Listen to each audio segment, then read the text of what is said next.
inquiets par rapport à la situation qui prévaut actuellement en Mauritanie. Il y a de cela plus de 2 mois, on a été interpellé par des compatriotes sénégalais vivant en Mauritanie sur des rafles sélectives. Sénégalais, des Guinéens, des Maliens et autres. Dans un premier temps, l'observation qu'on avait retenue que ça rentre dans un processus normal, hein. Dans tous les pays, ça se passe comme ça. Les services de sécurité font des contrôles et ils arrivent à détenir des gens pour des identifications.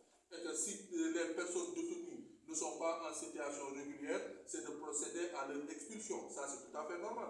Le Sénégal le fait régulièrement. Les autres pays le font régulièrement.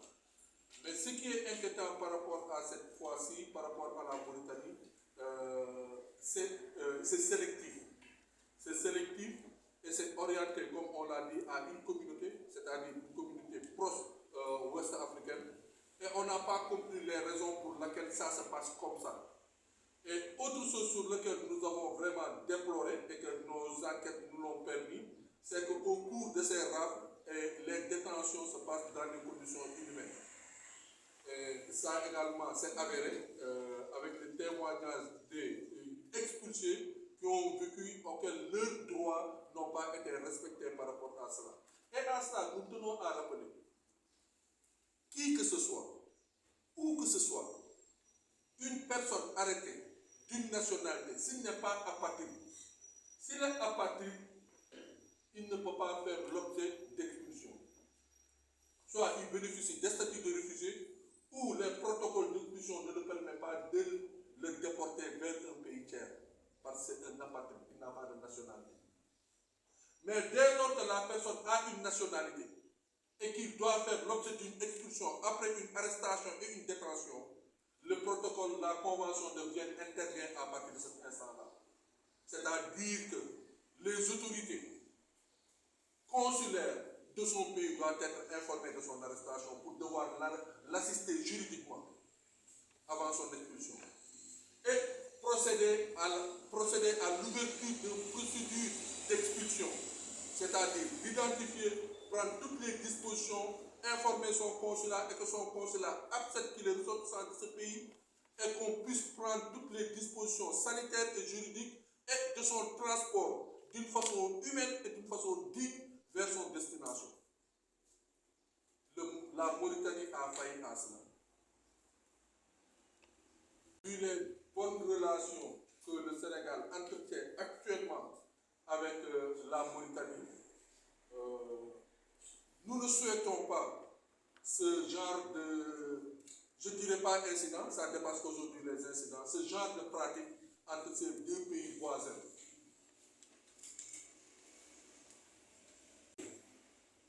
Puisque nous observons vraiment les tendances, nous observons l'évolution de toute situation, nous avons vu ce que les Sénégalais déploraient, c'est transposé, c'est transféré à un autre pays également, membre de l'espace communautaire de la vie, c'est le Mali.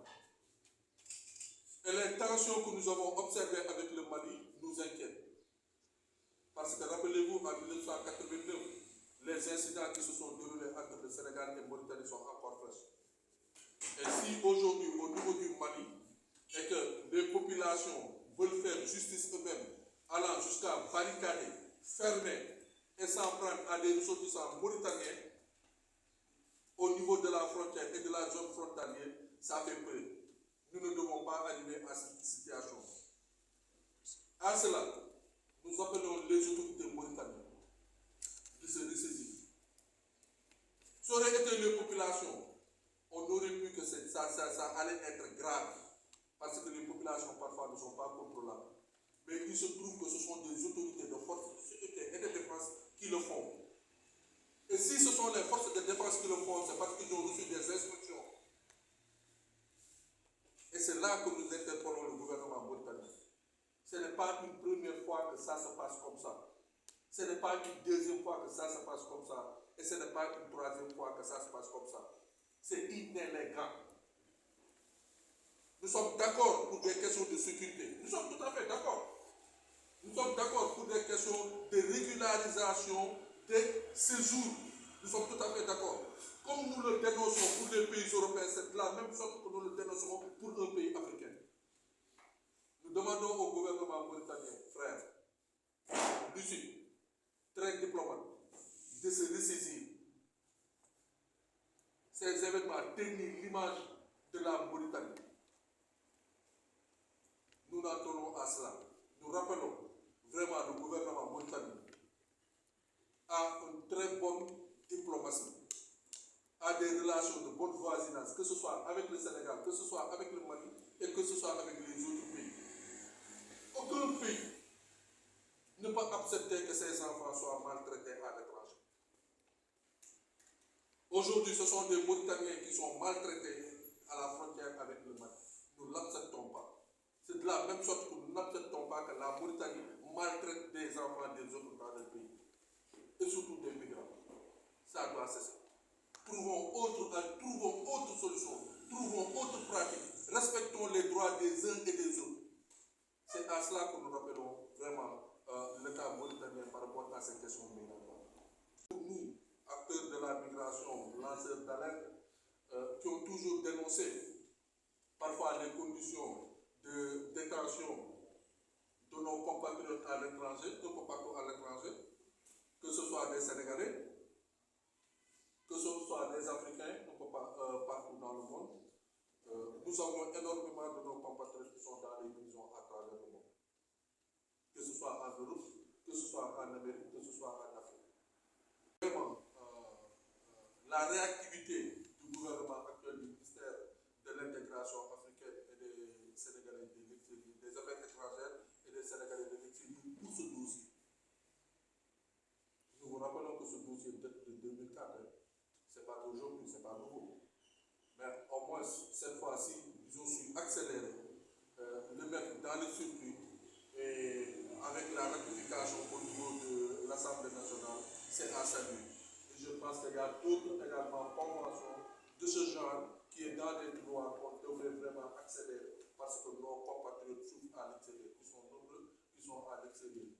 Mais parce que certains pensent que seulement c'est du côté du Maroc vers le Sénégal. Mais il faut comprendre que c'est vice-versa. C'est le Sénégal également, des Marocains qui sont détenus au Sénégal peuvent faire l'objet, peuvent bénéficier de cette convention. Et la particularité également, ce n'est pas une déportation forcée. C'est à la demande du détenu. C'est au détenu de demander d'être transféré dans son pays. Ça, c'est la particularité par rapport à cela. Je pense que sur ce cas-là, le gouvernement du Sénégal doit être félicité. Nous sommes en phase avec eux. Ça fait un moment qu'on demandait cela. Nous avons des compatriotes aujourd'hui au Maroc qui peuvent bénéficier de cette convention. Décidément, tout dernièrement, la diplomatie américaine avec les Africains, ça ne va pas. Ça ne va pas. Nous voudrions vraiment étudier l'aspect diplomatique, l'aspect jeunesse, l'aspect source d'autant d'attention et parfois inélégant envers l'Afrique par rapport à un continent, par rapport à un pays qui est très puissant, mais qui est très relationnel, et tant sur le plan culturel que sur le plan économique, que sur le plan social avec l'Afrique, les États-Unis. Certes, ils ont élu un dirigeant qui aujourd'hui définit la politique américaine à l'extérieur, qui définit la diplomatie américaine, mais notre étonnement, c'est comment les États-Unis peuvent prendre certaines décisions, faciliter les visas à des pays européens, à des pays africains, à des pays asiatiques. Il n'y a aucun pays africain dans ce texte-là. On ne comprend pas. Aucun pays africain ne figure dans cette liste-là. C'est le pourquoi. Qu'est-ce que l'Afrique a de mal pour avoir des garanties de mobilité, de facilitation de visa avec les États-Unis? On aurait pu dire que le Sénégal, mais il y a des pays, l'île Maurice, il y a d'autres pays qui pouvaient bénéficier de cette facilité de visa. Et donc ça, vraiment, ça nous inquiète et c'est déplorable. C'est déplorable à un point qu'aujourd'hui, par rapport à la mobilité internationale, l'Afrique est en train de se positionner, l'Afrique est en train de s'ouvrir.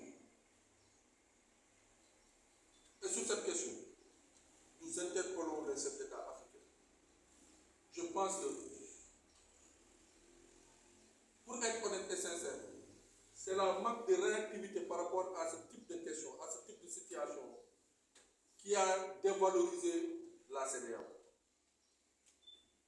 Parce que parfois, il nous manque une réaction diplomatique à la hauteur de l'offense sur le plan international. Nous suivons également ce qui se passe entre les États-Unis et l'Afrique du Sud. L'ambassadeur de l'Afrique du Sud a été considéré persona non grata. Arrivé à ce stade de la diplomatie, c'est un point de non-retour. Tout récemment, c'était le Botswana. Aujourd'hui, c'est l'Afrique du Sud. Demain, c'est autour de quel pays de l'Afrique? Il faut que les Africains puissent réagir par rapport à ce qui est en train de se passer avec les États-Unis. Ça ne peut pas continuer cette humiliation. Il faut qu'on puisse avoir la dignité, il faut qu'on puisse avoir le grandeur, il faut qu'on puisse avoir la diplomatie réellement par rapport à ça. Nous ne dépendons pas des États-Unis. Nous devons avoir des relations. Allez sur le préambule de la Convention de Vienne. Nous devons avoir des relations de bon voisinage et d'équité, d'égalité. Aussi puissants, aussi forts qu'ils sont, c'est un État comme les autres États sont des États souverains. Il faut que les États-Unis cessent. Ça ne peut pas continuer comme ça. Et ça, on appelle les chefs d'État africains à prendre sur ça. Certes, il y a beaucoup de rencontres, des réunions, des ateliers, des conférences sur la migration. Mais la société civile, les acteurs de la société civile, sénégalais et africains, jusqu'à là, ils n'ont jamais eu l'opportunité d'avoir un colloque ouvert, un colloque sans tabou, un colloque de discussion, où on peut discuter largement sur des questions migratoires et proposer des alternatives. Avant-hier, une pirogue a été arraisonnée sur les larges de Joal.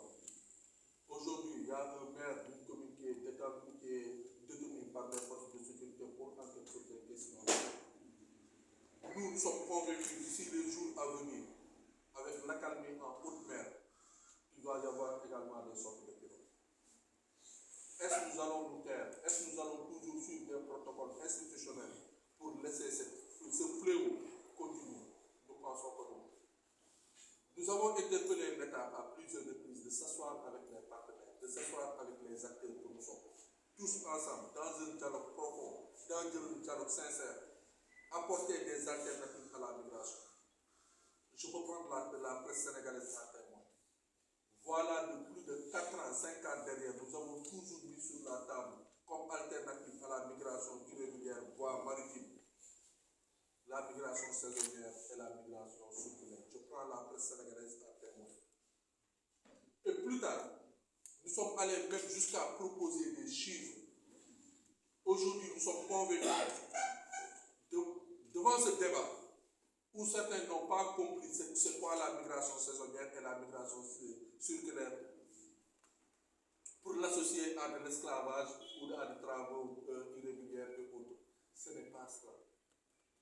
De toute façon, dans les jours à venir, nous conviendrons la presse à une rencontre. L'équipe est en train de travailler